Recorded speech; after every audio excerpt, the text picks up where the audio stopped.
Hey, welcome to the Small Business Made Simple podcast, brought to you by socialmediaandmarketing.com.au. Being in business is never easy, but it can be simple, or at least simpler. Join me, your host Jen Donovan, every week where we focus on marketing, social media, and working towards simplifying your business. You with me? Let's do this. If you're gonna dream it big, 'cause someone out there listening. Everyone's got a voice to give, and it's time I heard you whistling, 'cause there's no point at all, in dreaming small. Well, hey there, my fabulous listener. Welcome to episode 249 of the Small Business Made Simple podcast. Thank you, as always, for lending me your ears today. I know there's lots of choices out there, and I really do appreciate you making my podcast one of the ones that you tuned into today. If you are enjoying this podcast, though, I would love you to connect with me by taking a screenshot and sharing it on your socials and tagging me, because it'd be super cool to get to know your business like you're getting to know my business by tuning in here today. If there's anything you need from today's episode, you can find everything in the show notes, and the show notes will be at socialmediaandmarketing.com.au/249. Did you get a chance, before we get into this week's episode, to tune into last week's episode? It was your obligatory mid-year check-in for 2023.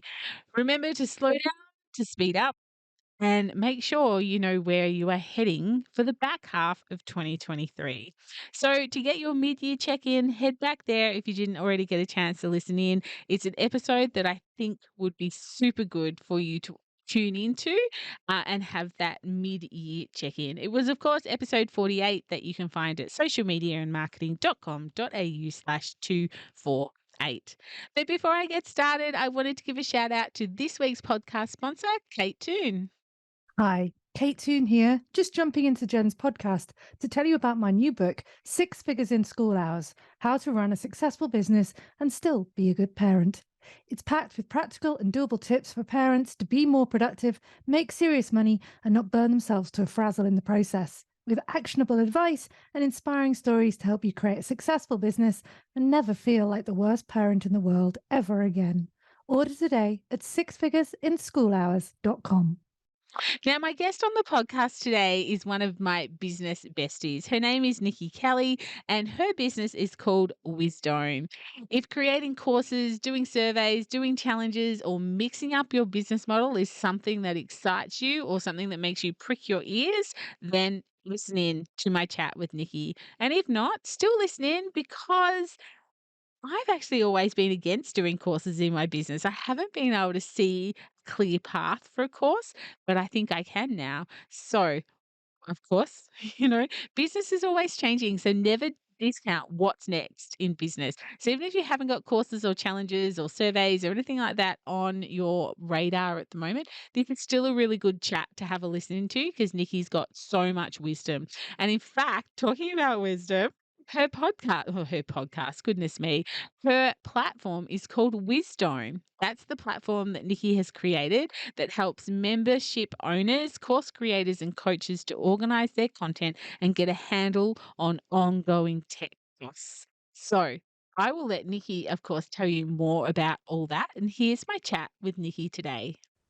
Nikki, I could not be more excited to have you on the podcast today. You are a blast, and I can't wait for my audience to hear from you. So welcome. Thank you for having me, Jen. I'm very excited to be on here today. We've got so much to chat about, but for my lovely listener who may not have come across Nikki or would like to know more, can you tell us a little bit about who you are and what you do? I am a mum. Simple as that. I'm a mum of business. No, I am a mum. I'm an entrepreneur, and I'm a founder of a learning management and content management platform called Wisdome. And that evolution, if we go back maybe 15 years, began as someone who is very passionate about textiles and interiors, believe it or not. So I started off in textiles as a qualified buyer, importing products for a big wholesaler out there, and said, nah, I want to do this for myself. So I've always had the idea that I'll have my own business. And it just sort of evolved from having my own business, creating my own luxury linen and, doing that wholesale. Then that evolved Yep. into retail. And then that evolved into actually consulting, excitingly, internationally, on some Mm. awesome estates that I had to sign NDAs for. And I didn't know I had such an important friend. Man. not really. I was just one of the lags that just carried along everything. But no, it was actually quite cool doing that. It was an eye opener, and that actually because that had to stop because I fell pregnant with my second child in 2018, and doctor said, no, you're not allowed to travel. You are a mature aged mother. Oh, Don't yes. call it the other Okay. thing Mhm, because I mhm. told him. So yeah, I just said, no, okay, fine. I can't travel anymore. So I'll start a membership. And that membership orientated all around interiors and everything like that. And, when you're starting something new, you do a bit of research, you're trying to find out the best ways of doing things and affordably and, not so tech stress-y. So, yeah, I learned a few lessons along the way there creating my membership. And, we're all in networks and chatting to, other people out there trying to see what they do to learn their lessons. Mhm. And I discovered there are a lot of people out there that were just like, well, I ended up creating my own app actually for my membership and, talking to Wow. people. And they were all like, how did you do that? I want to do that too. And just a light bulb went off and went, yeah, there's too many people with the same problems that I had. And Mhm. I can't go creating apps for all of them. So maybe I just create a generic one that they can all brand themselves and a platform that they can utilize. So after about 6 to 8 months of doing heavy research, began the journey of creating Wisdom. So yeah, my background and who I am is basically a woman who has no idea. Just goes, yeah, let's give it a try.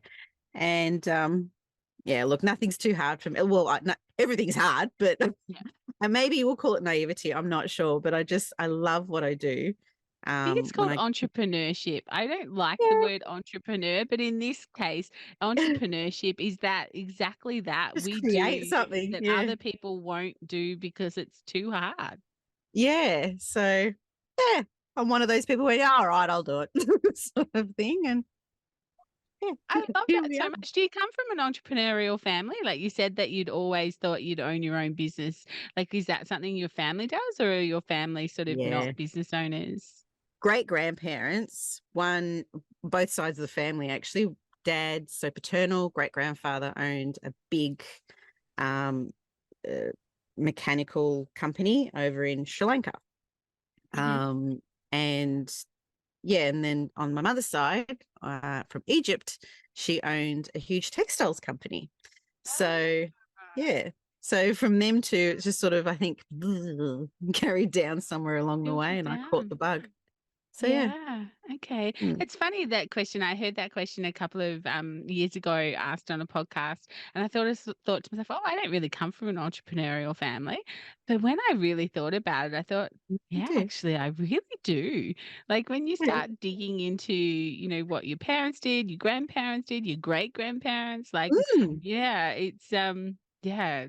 Anyway, it's a very interesting question that I like to ask Yeah, now. it's a So very good question. thank you for being so open and telling us. Now, you've mentioned wisdom a couple of times, and in your Mm. intro, you rattled off two sentences that maybe my listener went, huh? So your words, not sentences, you rattled off four words that you have a learning management and a content management system. It's just like, tell me more. Tell us what that is in lay people's terms. So, um, I don't want to mention other brands, because I don't know if I should or not, but it's It's up basic to you. I don't mind, but that's up to you. okay, cool. Well, it's just like a system, like I guess Kajabi, Teachable, that sort of stuff. So it's a platform for like memberships, a platform for course creators or coaches. So what we've built, I tried to sort of answer every problem to a lot of people who share their content online. So our system has like a whole library of like you can create a library. So that's great for memberships and so forth. You can create your courses in there. You can create challenges in there. You can host events in there. So you have your links, you have all your downloadables, it's a calendar, all that system. And then there's also a social wall that you can create in just all different groups based on your membership levels.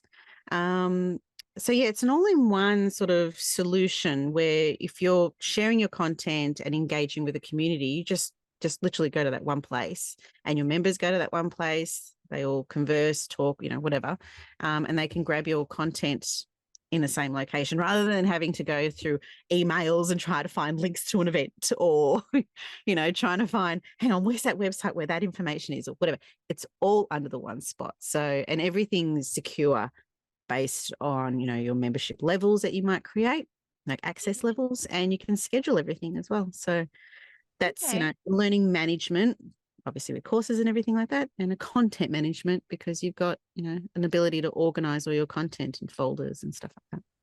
Yeah, okay. So who's the ideal client for that? Who are you targeting with Wisdom? Oh, look, anyone who has a skill to share online. So a membership owner who might want to be building up a community and just, building up a community, or, course creators who have, people who have courses they want to share, but also engage with their students all under the one roof. Mhm.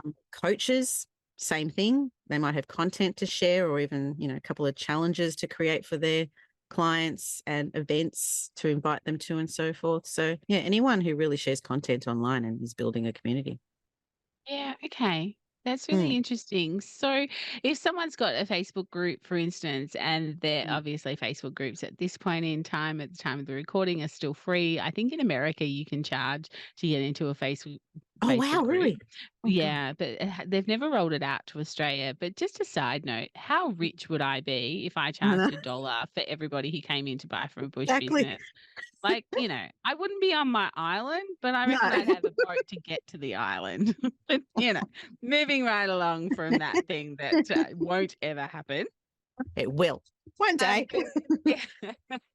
But it is, I guess, if you've started building a community and you're like, okay, how, like, maybe the algorithms playing havoc with you getting towards your community or getting out to your community, or whether you want to start monetizing that community by Mm, offering them special things, such as courses, such as, unique content or something like that, then I mm. guess that's one of the ways that you could use Wisdom.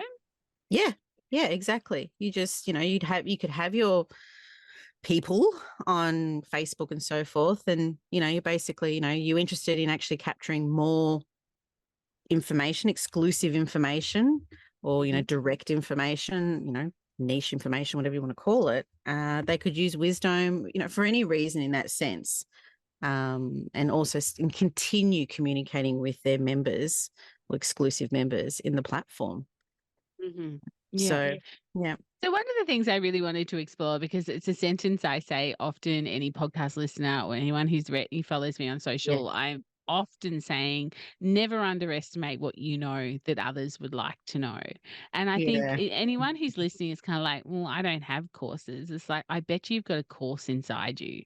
Like, I bet Yeah. you know things that other people would like to know. And I think Mm, sometimes people overthink courses. So what yeah. have you seen, what out there as far as courses, or small, big, round, square? Can we have a bit of a chat about what a Yeah. course could look like?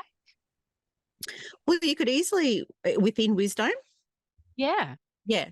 So you basically, if you're a lot of companies, like what you learned from me, I evolved my company from one to another, and the same goes with anyone who content shares. So if they're sharing their knowledge online, they might want to start off with just sort of creating a library of information. So they have a folder or whatever, they create their library.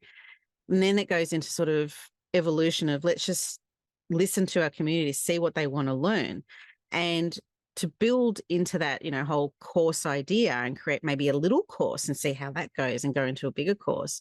Our system allows, any level of course size, because you have the ability to create as many folders you like. So that's like modules. You have the main course, and then you can create modules and then lessons within those modules. Or you just have the course annual lessons if it's just a small course. So yeah, it's just a matter of thinking of, I don't know, I'm not the expert in course creation. We all know Sam Winch is the expert in Yes. course creation. But and she really helped us too when we were building our system, to really finesse a few things. And we're still evolving with our system. There's still a lot of functionalities coming in.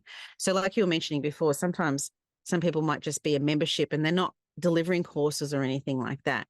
Our system has the ability where you can, and we're introducing that pretty soon, the ability to switch off certain features. So towards members. So you might be an admin, like you own the company and everything. You're putting all your information into the system, and you might just want to keep your library open, but switch off courses and leave events open. So your members, when they log into your account, they just see a library and they see events and they see the social wall, and they don't have to see courses. And when you're ready, you can still be creating your courses and everything. And when you're ready to launch your course, you can switch on courses module and everyone can see your courses from there. So you have that ability is coming in very soon. So that's something, if you're not ready to do courses yet, you don't have to use the courses module. And you don't have to use a challenges module. Some people prefer challenges rather than courses. So yeah, it's just with respect to, you know, how you would create courses on Wisdom, there's so many different ways, Yeah. ways. Yeah. Yeah. Okay. So I guess leaving wisdom aside a little bit and talking a little bit about your journey, I think for I know this is my journey, and I'm sure it's the journey of a lot of small business owners. How do you, when you are building an empire, because you are building an empire, how do you decipher all the requests? So if I head back to my retail days, people are like, can you get this in? Can you get that in? Can you get this in? And sometimes you'd get things in and they would just gather dust and you'd end up discounting them Yeah. and putting them out because what people say they want, they probably really don't want. You know, shout Yeah. out to any retailer who's nodding their head right now. Yeah. But how do you get around that? Because you're building this iteration of a business or a platform that is going to evolve over time. But how do you Yeah. go through that process of what people really want and what people say they want? We've got a roadmap site. Yep. So yeah, we, you know, like every platform sort of has a help site, but we've got a roadmap site. It's only available to users for obvious reasons, because roadmap sort of gives away with what we're going to be doing. But it also allows people, our users, to create a wish list in there. Right. So whenever they create things, you know, other users can see, and there's a favorite button they can select, and we can just sort of see how popular that particular feature option is. We introduce ideas and we invite our users to say, you know, hey, what do you think? Are you interested in doing this? So we base it on quantity and see how many people are really, you know, requesting this. And our system also, our platform also has like a feedback button. So they can just click on that and they can just send us a little thing saying, oh, you know what, I'm in, let's say, courses, and I'd love to see this. So, you know, and we get all of that information. We just, every fortnight, we meet, you know, twice a week when we're going through everything, but every fortnight we add to the agenda of going through and seeing what any responses we've received from our users and what they might want to have. And look, it's tech, so it's a little different to an actual tangible product, because I get you there. I've done that how many times? Yeah. But yeah, it's you know, when it comes to tech, you've got to invest some time and money into actually getting that built into the system. But sometimes it's, you know, it's worthwhile, and you've just got to try it, I guess, to see, you know, what the response is. And you can't please everybody. That's one Can't thing please everybody all of the time. I think my mum taught me that. I still think that maybe I can, but I'm failing miserably. Um, And that I was was the just problem when we were building this. yeah, We've put yeah. everything into it, and it's like, this thing's never going to get released if I keep trying to build everything in before we release. It's like, sorry guys. Yeah, that's so true. So true. But, you know, with tech, it's like how long's a piece of string, and tech's changing all the time. I was listening to a podcast the other week. I think it was Bringing Back Retail, I'm pretty sure, Sal Knight's podcast. And they were talking about, they had a particular website, this guest had a website, and he would put false buttons up. So it might be a button to do something, but the button didn't do anything, but they were counting clicks in the background. How many people actually clicked that button to see what would Really? happen? And Yeah. that's how they were working out whether or not it was worth actually building whatever that button was supposed to do, because they were like, yeah, people want these things, Wow. but would they use them? So they'd actually just put a button up, and It's then like a how many hidden little survey. That's really awesome. yeah, Probably and how annoyed many the hell people out of would the users. that's what I thought. I was like, well, that might be a bit annoying, but it was how many times would someone then write to them and say that your button doesn't work? Why doesn't your Yeah. button work? Yeah. Because that was a really good way of working out whether people would actually use that particular part of the website. So I thought that was pretty cool. Yeah. Pretty cool idea. A little bit frustrating as the end user, of course, but great Yeah. little background survey to do. Well, it's interesting because we've actually got a static dashboard up on our platform, and we've Okay. got a sign, just basically saying this is coming soon. And we've also got an area with messages, and that area is coming soon because we want people to know that this is coming. Like Yeah. without it being all completely blank. And I know it's probably not common play when it comes to, presenting a platform, everything on it should work. But I think just in my mindset, it was just, I don't come from tech background. So Yeah. I'm going with what I believe I needed and what I heard other people needed in the industry. And for me, if I can see something's coming, I'm all for it because Yeah. it's basically that it has to come now. You put the Yeah. promise out there. Yeah, So I actually think that we have to, and I can't believe I'm actually going to say this out loud, but I think we actually have to thank Apple in some yeah, ways for making us better at waiting for tech. Because yeah. we get our new phone, and our new phone's only new for like 2 weeks before there's an Mm, update. And yeah. then, a month later, there's another update. So we get used to the fact that tech's not forever, that it has to update, that it will change, that it's up to us. If we want it to work properly, we have to, make sure we keep it up to date. So I really think that they have conditioned us to know that tech is changing and tech Yeah. works the way it does. So thanks, Apple. It's Ugh. made us more patient, isn't it? Thank God. It's like, Just look, with that. yeah. Oh, Oh dear. anyway. Oh But yeah. yeah, Okay. I don't know what makes us go into it. Like sometimes I just think as an entrepreneur, why am I like this? Why can't I just have a normal life of, go to a Selling job, come home, Yeah, my selling meal. flowers on the side of the road, meeting beautiful people every day. When the flowers run out, you come home. That would Exactly. be nice. Mm, Although I'm sure if someone's listening, they sell flowers on the side of the road, they're like, not Jen, that it's not easy. like that at all. So Got to get up at 3 o'clock in the morning, go to the flower market. that's right. That's right. Oh dear, that's so funny. So, where to from here? Where to with Wisdom? What are I know you've got a roadmap and things like that, but you Yeah. are you still in beta mode at the moment? Look, I think it's really funny because Or I what was do you actually call beta mode? I know. I was having this conversation with someone the other day. I'm like, how long is beta mode supposed to last for? Like, Yeah. and like you're constantly in beta, like you're constantly like trying new things and all the rest of it. So to be honest, we're out of beta mode. We went like the proper beta mode. We were in that phase late last year.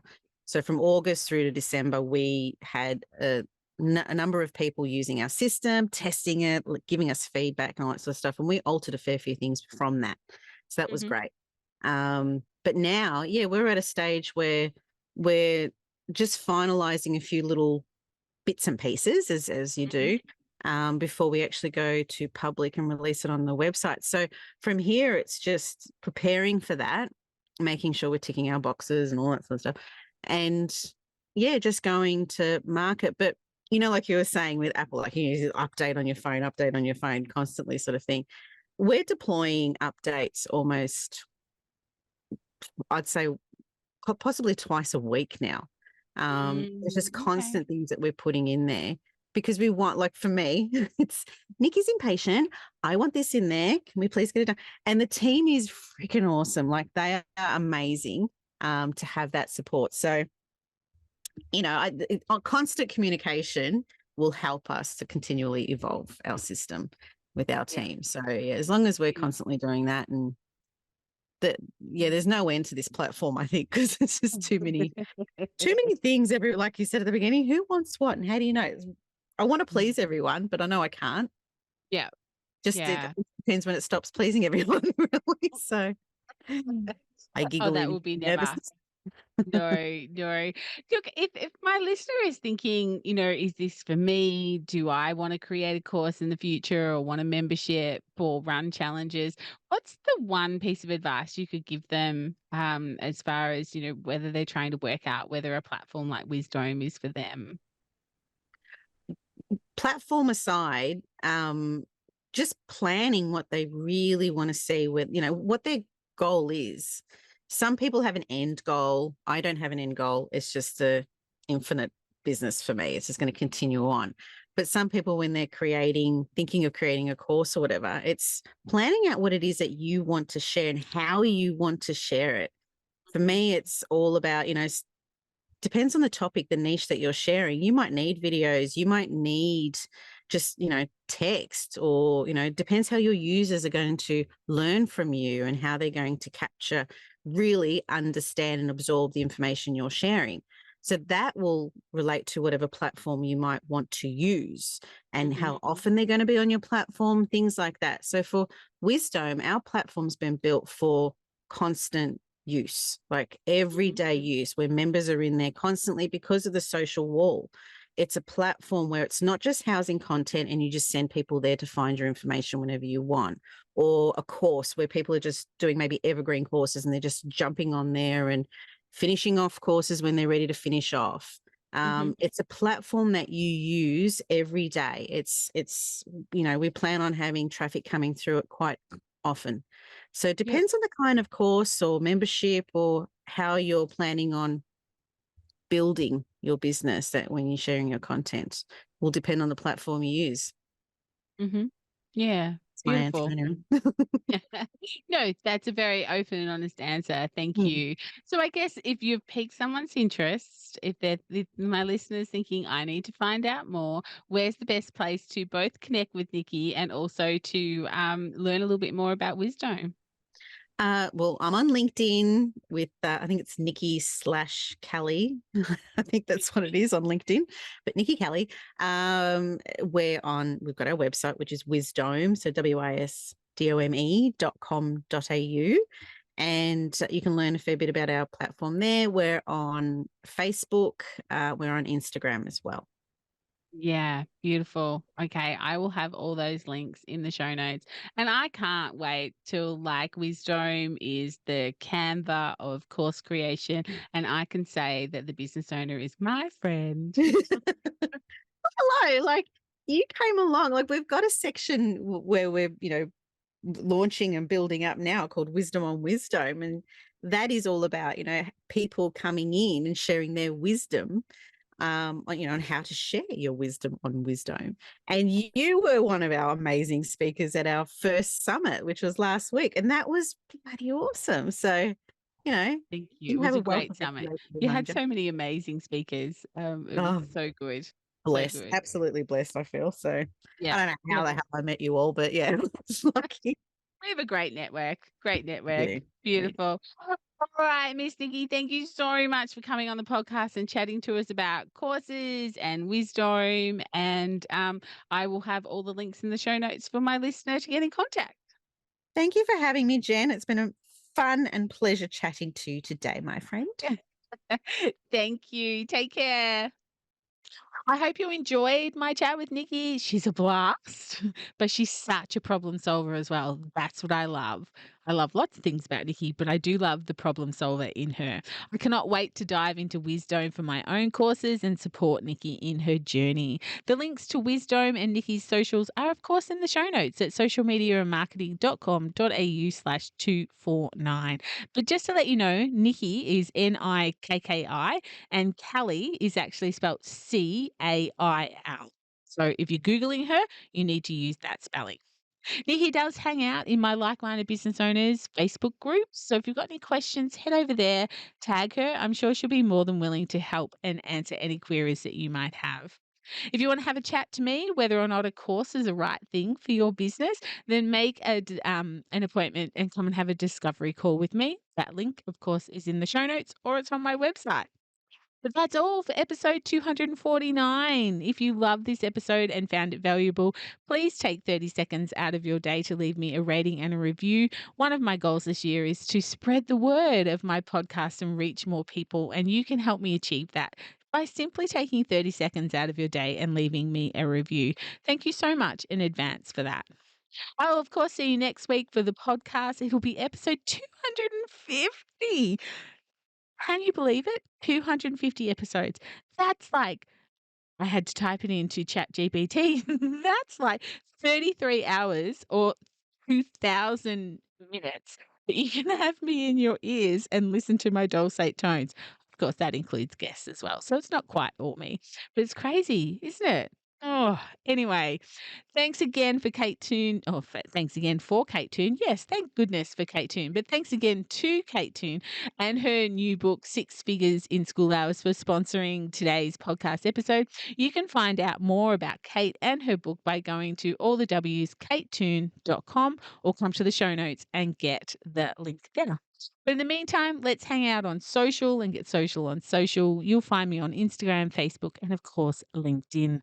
But whatever you do, remember, my small business peeps, as my opening song says, there is no point in dreaming small. No time like the present. Tell it like you feel it, say it proud, be true, and let us see you for the star that you are. No point in dreaming small. I would like to acknowledge the traditional custodians of the land, the Yorta Yorta people, on which I record this podcast and conduct my business today, and pay my respects to their elders, past and present. I extend this respect to the Aboriginal and Torres Strait Islander people here with us today as well.